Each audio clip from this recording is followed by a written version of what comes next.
Alors, comment utiliser Bitwarden? Une fois connecté, on peut créer des éléments, des identifiants web, cartes, ID, notes privées ou clés SSH. On peut créer des dossiers. Cliquez sur Nouvel élément, puis sur les données pour le nom, disons YouTube.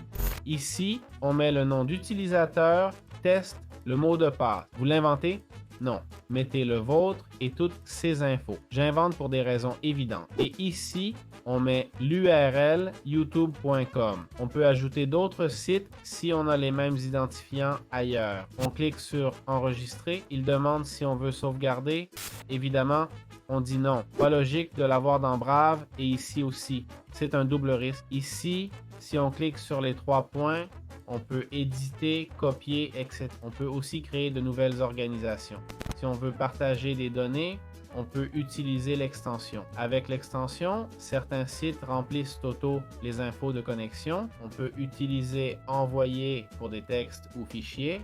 C'est pour envoyer au compte Bitwarden, pas externe. On a des outils comme un générateur de mots de passe. Voici comment on génère des mots de passe. On définit la longueur ici. Si je mets 70, il le fait. Oui, il le fait.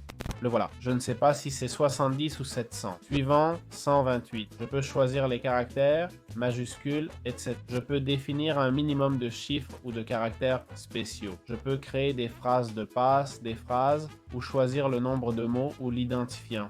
Je peux aussi importer et exporter des informations. C'est simple, on peut importer si on a des mots de passe dans un fichier TXT par exemple. On indique le type de fichier. Voilà, il y a l'option TXT. Je viens de cliquer dessus. C'est pour transférer les données si on les a ailleurs, comme dans Chrome par exemple, si on les y stocke, ou si on utilise une autre gestionnaire comme Bitwarden ou OnePassword. Enfin, il y a la section Rapports pour les données, c'est-à-dire les statistiques. Il y a aussi les paramètres pour changer l'email, etc. On peut y supprimer le compte et plus encore. Voilà comment fonctionne Bitwarden.